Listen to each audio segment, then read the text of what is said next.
Be advised, the opinions and views of the hosts and guests do not reflect those of the station.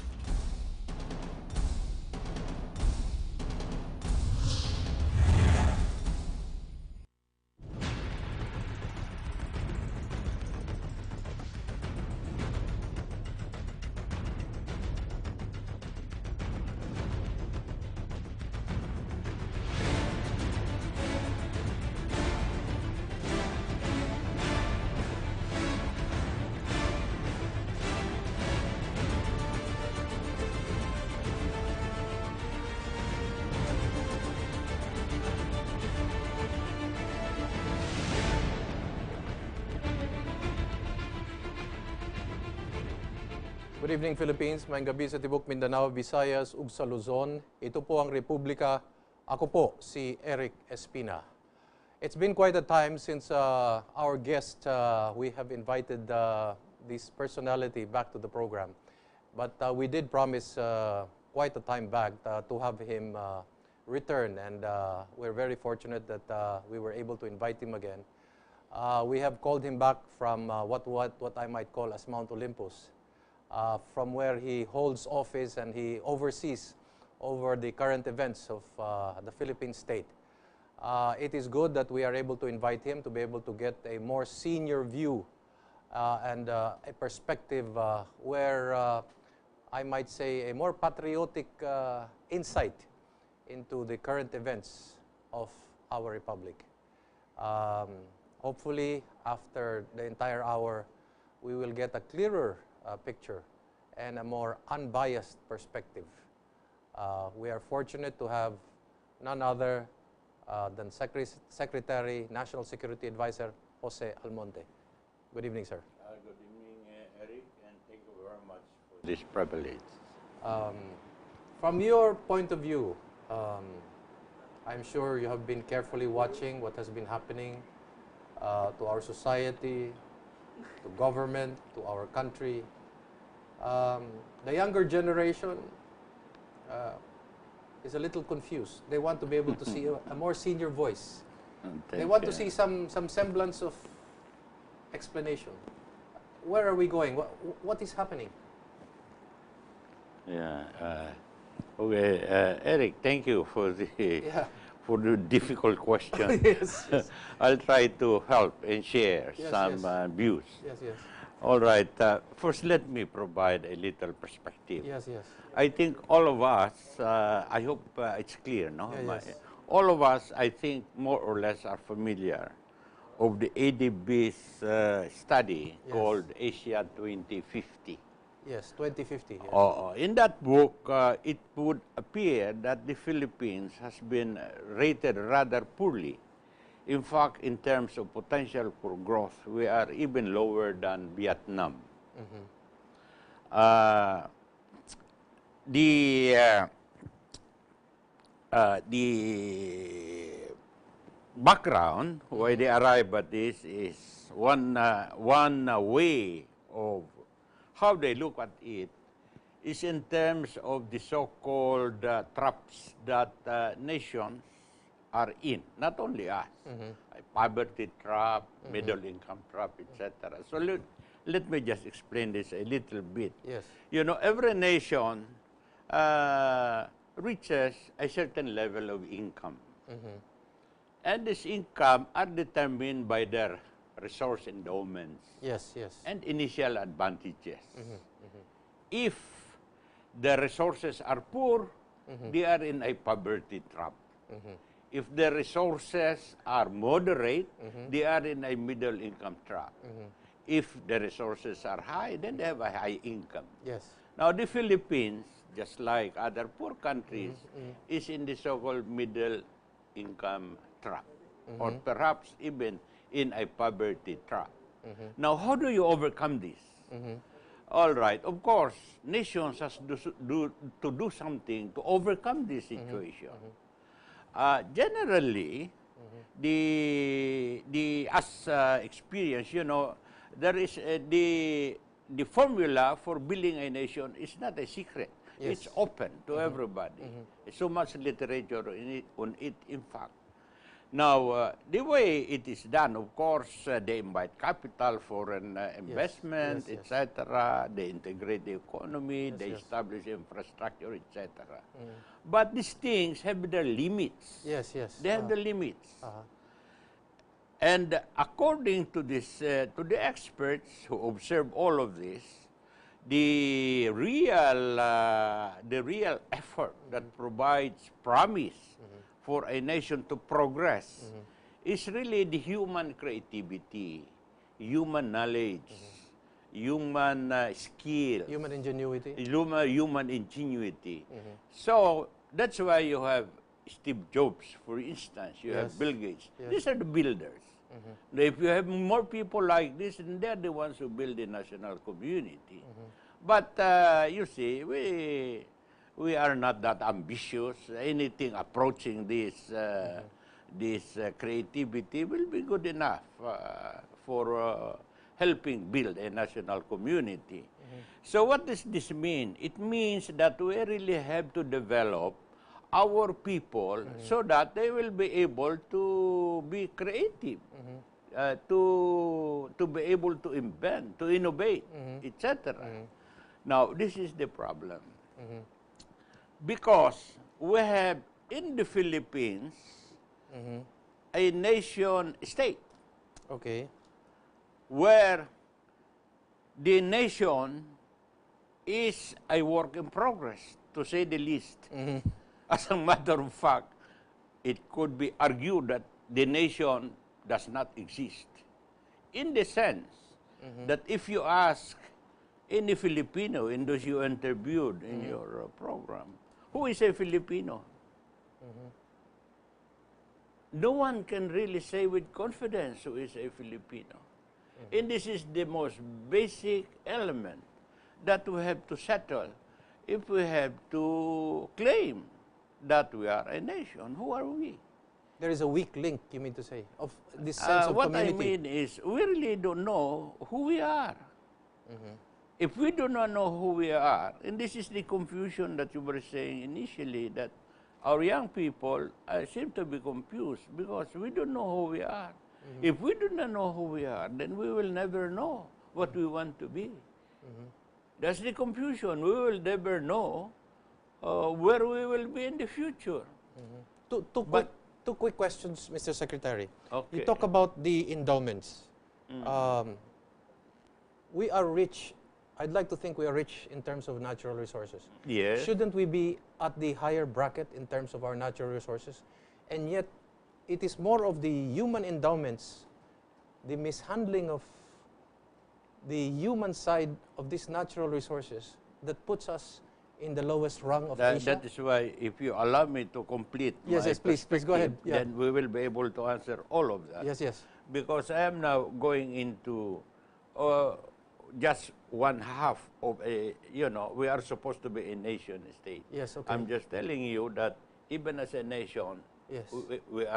there is a problem because we have yet to build the Filipino nation. Basically, the basic element of nationhood, knowing who we are, is still a work in progress. It's another why. Because the Filipinos apparently have not lived up to the core values that our forebears died for. Sila Rizal, sila Bonifacio, etc. They died for what? They died for honor. They died for dignity. They died for freedom. They died for justice. They died for self-determination, for independence. And yet, the way we conducted ourselves do not reflect these fundamental values. So we are confused. Our young people are confused if they do not see their seniors living up to this. For instance, I am not trying to put down President Estrada. When we allowed him to use, to live the way he wanted to live as a president, that, that's not becoming of, of what ought to be. When we allowed President Arroyo to renege on her promise, for instance, at one time, we do not, I personally do not believe in the Iraq War, but once we committed to support that war, it is a national commitment. Yes. And then one day she just We pulled out. we pulled out because of Angelo de la Cruz. For to one save life. Her just for, it's really to save her politics. Now, this is what happened, in Oslo, in the Nobel Prize Award, when Beijing asked our governments not to send representatives there. And our president, because of the hostage-taking problem, Okay. did not send. And the world cannot understand. This country is the leader in the global movement for democracy. Yes. The president is the son of the symbol of that movement. Both the late Senator Aquino and the late President Cory Aquino. So the world cannot understand that. Now, if you look at all of this Yes. in terms of who we are, if we do not exercise, do not have the courage, do not have the sense that we have to make decision based on basic values that we represent, that we stand for, then who are we?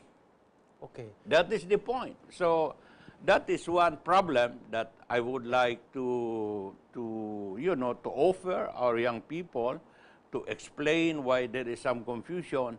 Then I'll go to the state, because the Okay. state is another problem. Okay, we have a state. called- Mr. Secretary, let me butt Okay. in. It's been 100 years. Okay.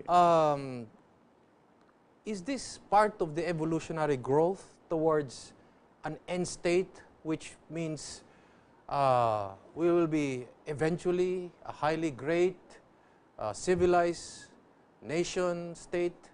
Or after 100 years, we're actually moving towards becoming a failed state? Well, yeah. Eric, Which is which? Is it you are moving right. towards an evolution, or are we actually deteriorating after 100 years? No, that is why. That's why I'm happy. I would like to comment on the impeachment, how it impact on this who are we? We will discuss that later, and maybe please don't forget your idea, because we will discuss that later, maybe after. Let me just finish. Yes, go ahead. My Yes. context. Yes, yes. Okay, we have a state, but the state is dysfunctional. Now, why? Well, just not to be misunderstood, let me use the World Bank. According to the World Bank, Yes. in the Philippines, we have a country where the state is not effectively in the hands of the people. Okay. The policies of the state and their implementation do not benefit the common good, but only the few vested groups. So we have a state that is captured by the small Filipino group called the oligarchy. Now, whose fault is it? We will not want to blame anybody, but if you look at our history, we know that our political economy enabled a few Filipinos, this is history, To control. to accumulate wealth by the simple manipulation of the political process. That's why we have the problem of corruption and we have the problem of patronage. So the state in that sense is dysfunctional. So here we seem to be continuously being confronted by crisis. As of this time, for instance, we have this impeachment.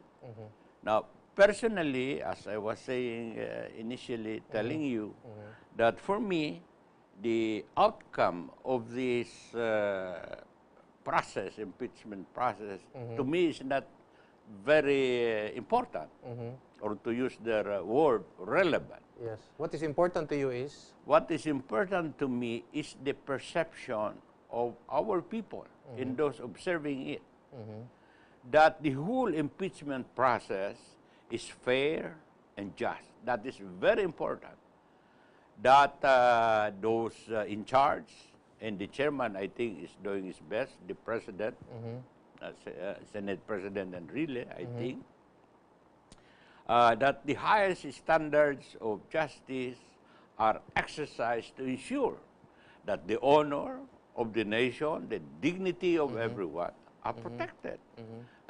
When I say everyone, that is the president, the chief justice, everybody, the defense, the prosecution, all, because in the end, we have to build this nation together. Remember that we can import anything, science, technology, money, but we cannot import our soul, you know. We cannot import building this nation. We have to do this ourselves. Now, I'll just follow up on the point that you made, that our political process is still in the hands of the oligarchy. Yes. Is it getting worse in terms that you have now big business being able to finally monopolize and get into bed with politicians, and politicians getting into bed with big business, and it has become a symbiotic cycle, both of them serving each other's interest to the detriment of the greater masses?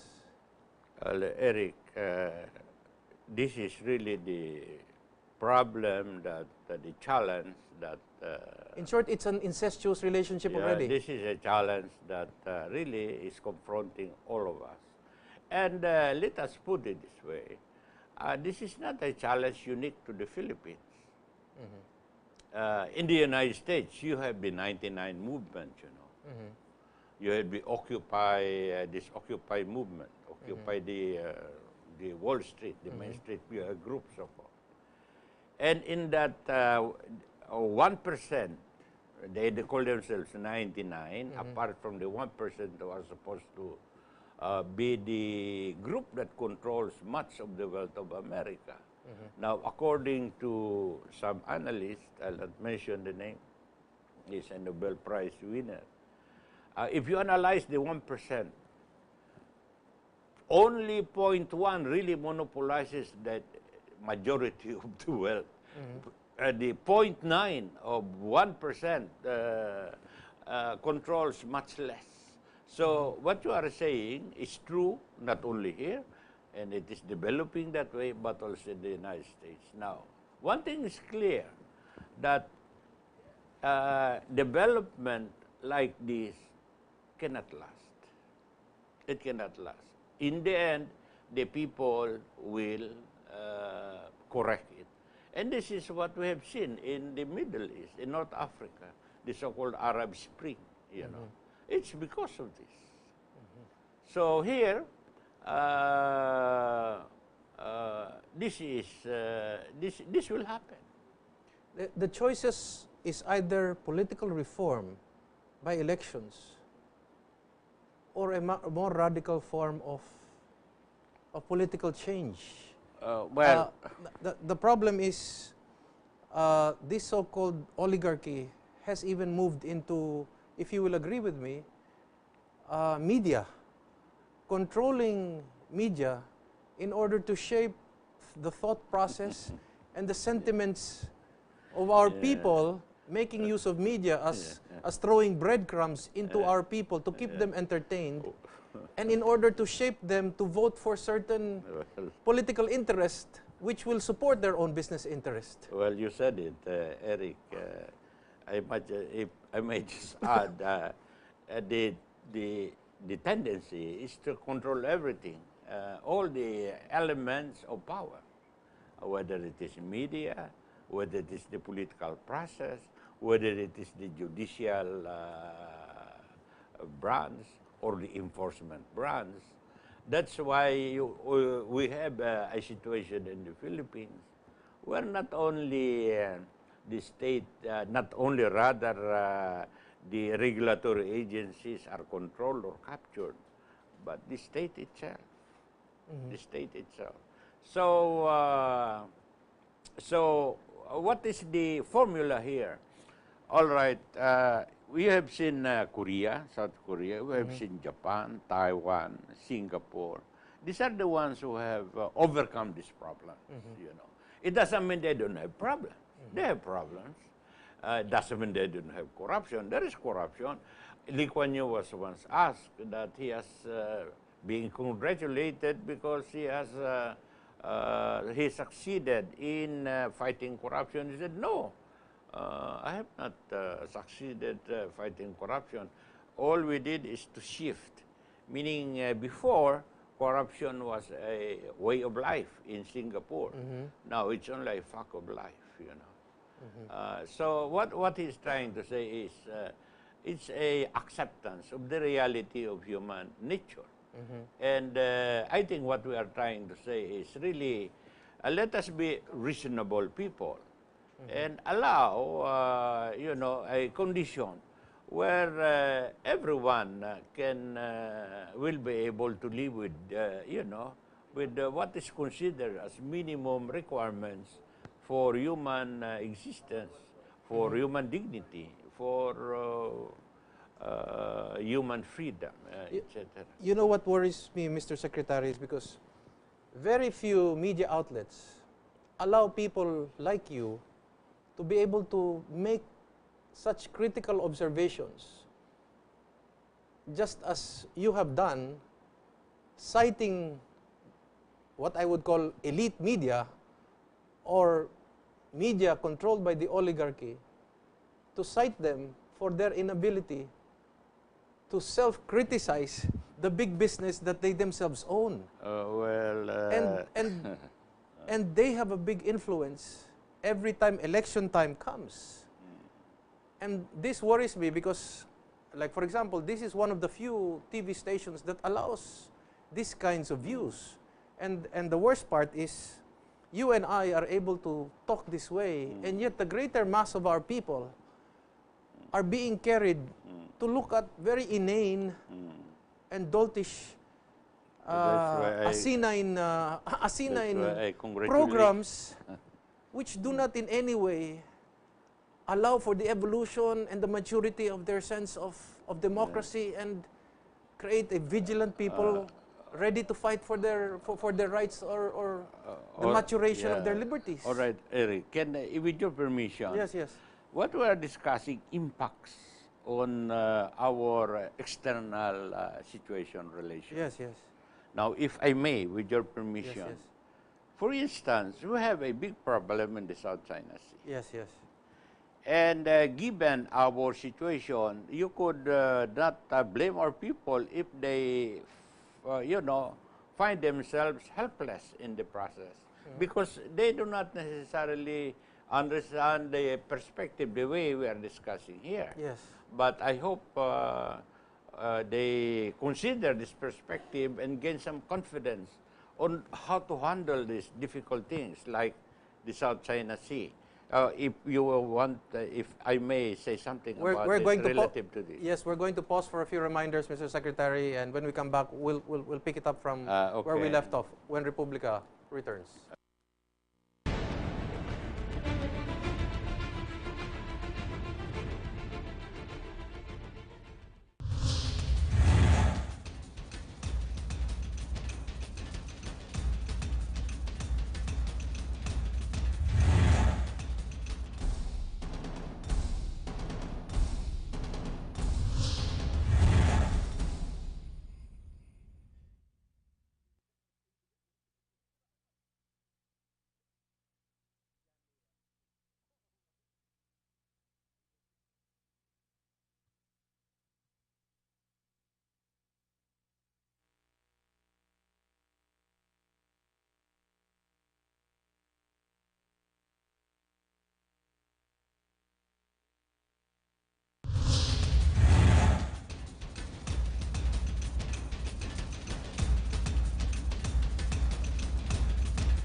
back with us in Republika, and we're still talking to former National Security Advisor Jose Almonte. Mr. Secretary, go ahead. You were talking about, if you don't mind, the Western Philippine Sea. Yeah, the West Philippine Sea, Okay. as our president calls it. Yes. All right. You know, the People's Daily is allegedly the paper of the Chinese Communist Party. Now, they have a tabloid called Global Times.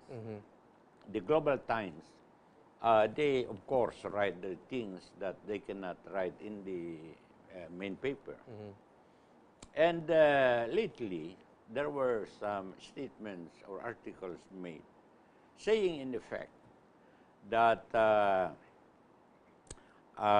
China must teach the small countries claiming in this practice a lesson. Punish them so that they learn their lesson. Now, this, of course, refers to the countries who have some claims in the South China Sea, and this includes the Philippines. Now, my suggestion to our people and to those concerned in the government who are looking at this, to look at this with, you know, let's not be intimidated by this threat. Yes, correct. Let's look at it calmly, and let us look at how the world today is constructed. Okay, this is my take, Yes, and this yes. is what I'm sharing with our listeners, our viewers. You know, Eric, the world today is hyper-connected. Because of that, all nations, without exception, rich or poor, large or small, are virtually equal. They are not equal, but they are virtually equal in terms of the restraints that the world community imposes on the behavior of nations and their leaders. Now, this is not new phenomenon. It happened 36 years ago. In Vietnam, you know, the world community was against the involvement of the United States in Vietnam. As Kissinger used to say, according to him, his counterparts in Paris, the Vietnamese, used to tell him, Dr. Kissinger, you won all the battles in Vietnam, but you lost the war. So this is because of this phenomenon. This is becoming, as they say, the 11th principle of war. You know? All right. Today, Eric, because of this hyperconnection, this community, this power of this international community is even stronger, more powerful. Why? Because the moral authority at this time derives from what we may call the connectivity of the sense of right and wrong of mankind, which are disseminated immediately to everybody because of this hyperconnection, just like what you have here. So that is the basis of the moral authority of the world in terms of restraining the behavior of nations and their leaders. Okay, I'll give you another example. After 9/11, the world claims that they are all Americans, with some exception, of course, meaning everybody sympathized with the United States. Yes. Even President Putin at that time suspended their alert, 24-hour alert, just to tell President Bush that we are helping you, we sympathize with you. Yes.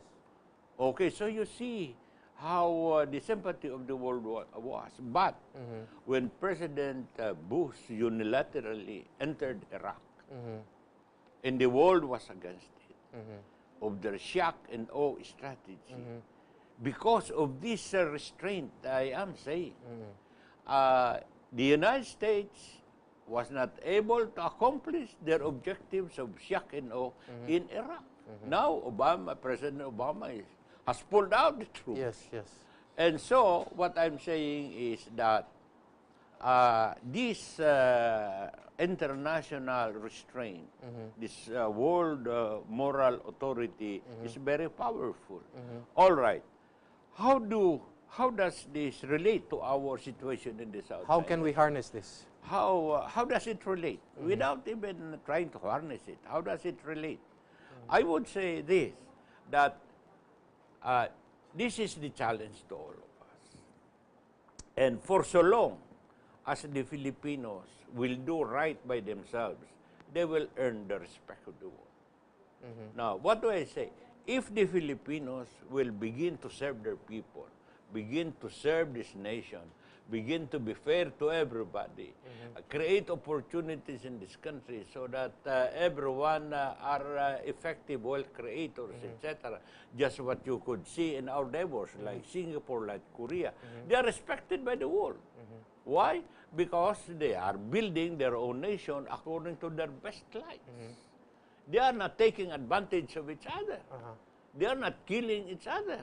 Here in the Philippines, up to now, you may not realize, we are at war with each other. The nation is at war with itself. We have a separatist movement in the South. Yes. We have an insurgency movement in the Philippines, so-called communists. When the so-called Maoist insurgency in the Philippines, the Maoist China is now a capitalist. Yes. So there is no sense why this is happening. Why? Because there is poverty, there is inequality, there is corruption, there is patronage. Our leaders are being required by the situation to do more in serve the nation. That's why I said I'm happy to watch this impeachment proceeding. When I see that the people that are trying their best, I hope so, that they have to be fair and just to everybody, because that is what will save this country. Mr. Secretary,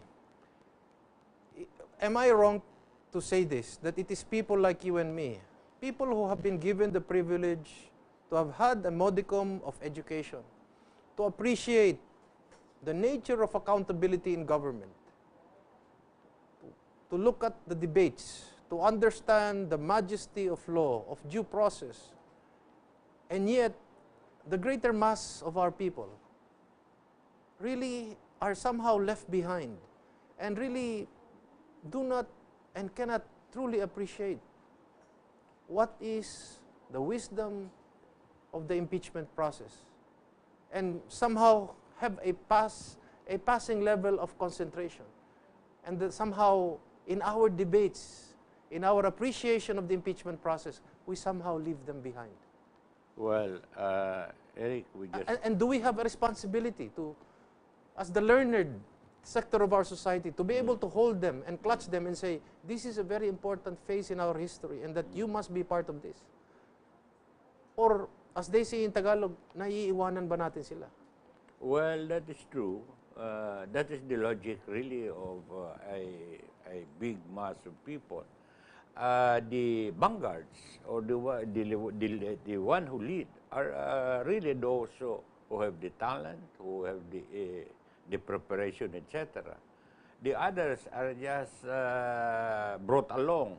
But over time, those who are being just brought along, they, in the process, they get their own experience, training, etc., and also they become leaders. And so we just have to accept that this is a reality of and Mr. Secretary, a big mass of people. if you don't mind my saying this, comparing your generation, my father's generation, our grandparents' generation, forged in fire and in trial, comparing the quality of our national leaders in the past to today, because we have been unable to carry along and teach the masses of our people, this is reflected by the quality or lack of it, of the kind of national leaders that we have been able to elect.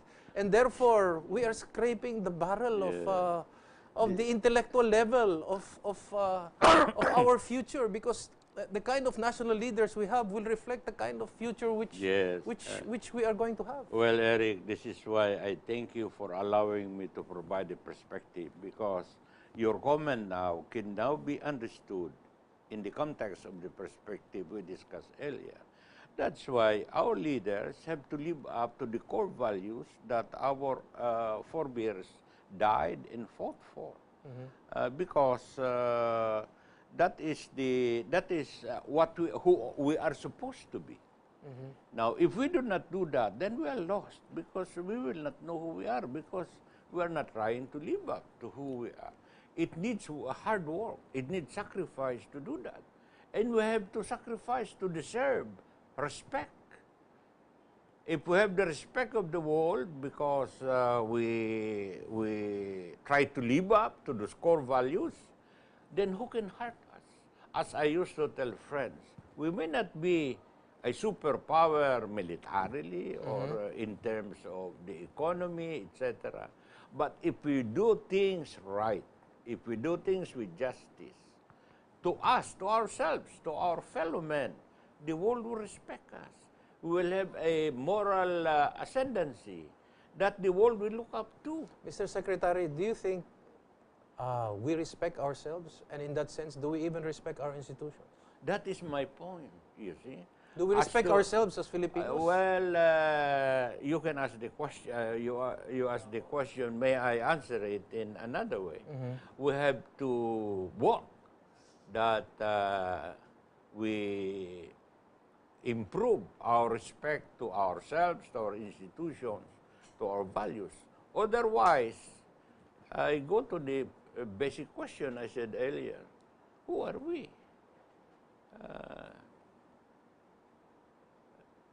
You know, you have to build an institution, a nation that will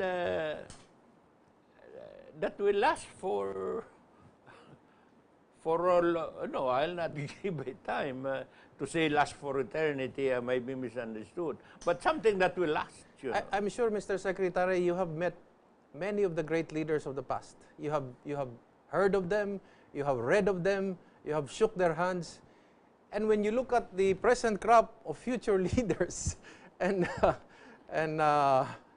read of them, don't you sometimes feel that they are Lilliputian compared to the generation I that really, you know, compared Eric, I to really your pray past? for them.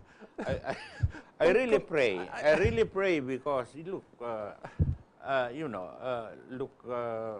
I don't want to be boastful and tell my age. Do they but you fail can in say I'm size? old. I mean, compared to before, do you sometimes feel that they fail in size compared to the colossus of past leaders that you met before?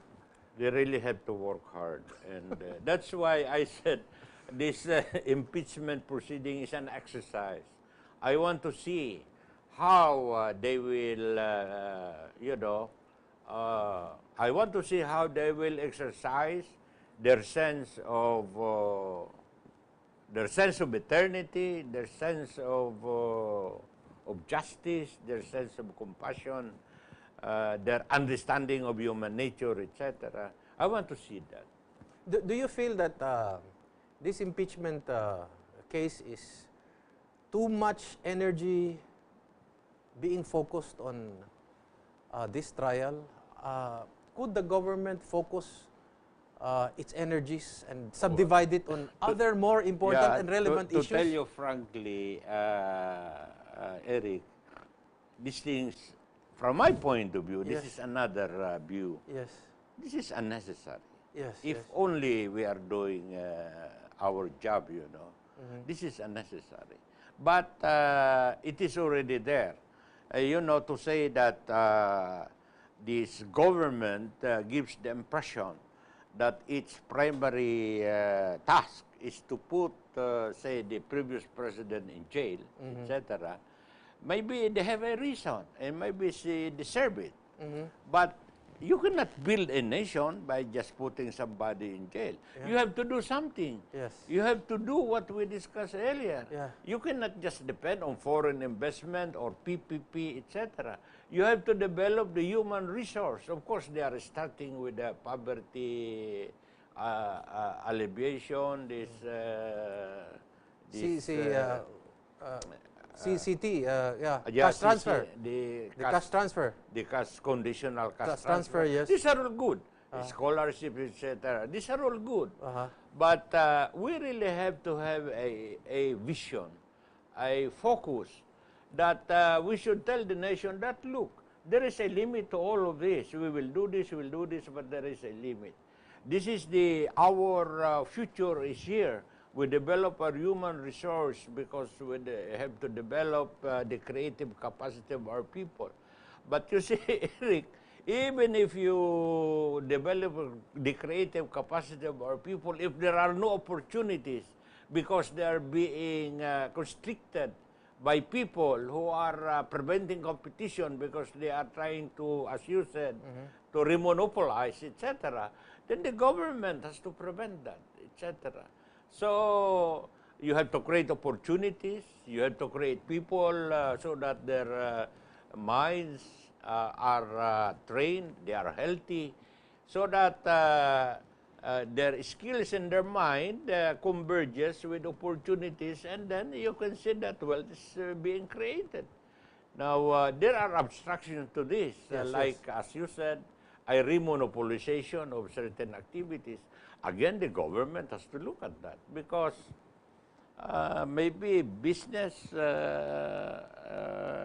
anywhere in the world, the tendency is to, they don't know the limit of acquisition. Do you agree, Mr. Secretary, there is no actual market competition, but just simply business being able to, the oligarchs competing among themselves and being able to monopolize certain contracts? That's the reason why during the time of President Ramos, we have to bring down a monopoly, you know, like the PLDT monopoly. Yes. And that opened the field in the communication sector. That's why the giants now, so-called, or not really giants relative to other big business in the world, but in the Philippine context, they are big. And they are really in the communication industry. Why?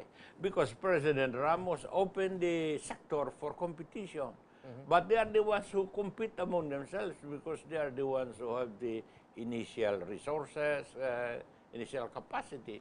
That is good. But as I said, they should not, reorganize and just confine the whole thing to themselves, and in the process stifle once again competition. But that is the government's job to look at that. In your sense, Mr. Secretary, do you feel that the poverty level has become worse? Do you feel there are more Filipinos that are hungry today than many years back? Yes, well, we can just, in terms of this, we'll just really have to depend on the studies made by, say, SWS and others who look at this, or maybe NEDA, etc.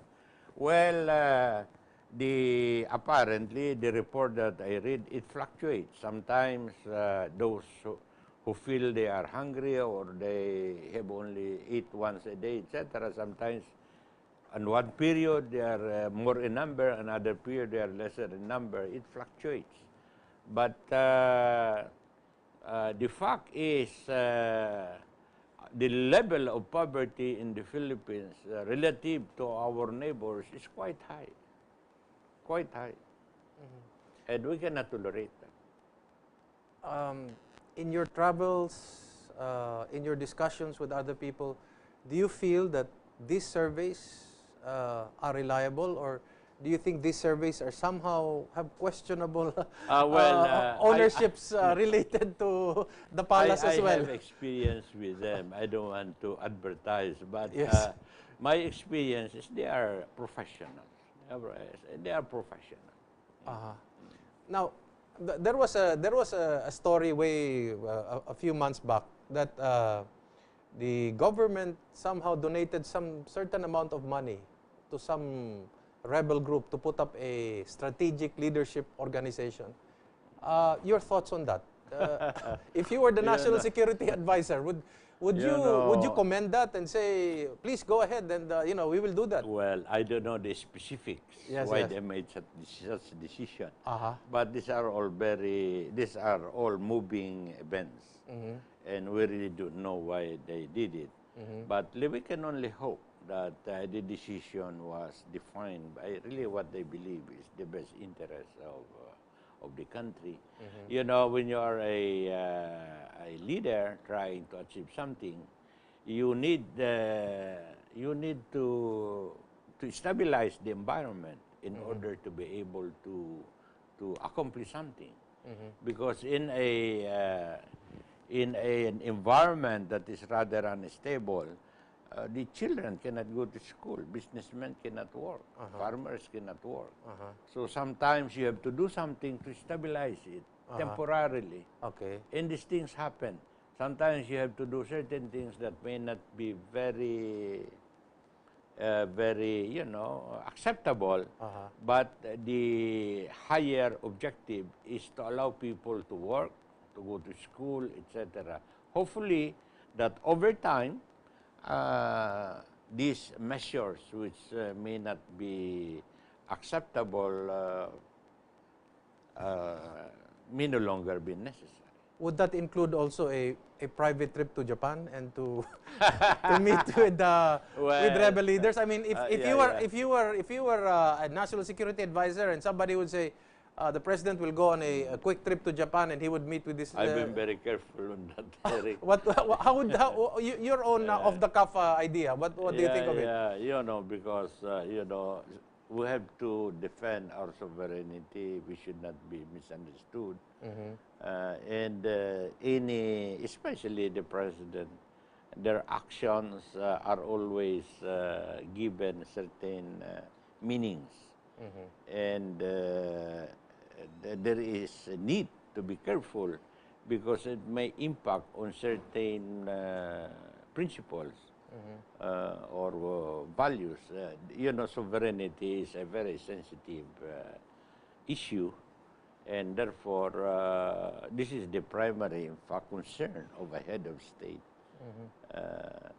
because such sovereign power, authority must never be diminished. It would have been better. Would it have been better handled if he would have just sent a close friend or a representative rather than he himself? Would it have achieved the same effect? Well, I admire your question. I would like to answer it, but in the context of how I am treating these things, I hope you understand that I confine myself to general principles. I don't know the specifics. How would you now come up with the general state of the current events? Are we in a general flux? Are we in a spiral? Are we just on a moral crusade with no definite direction? Your general thoughts by way of a final word. Well,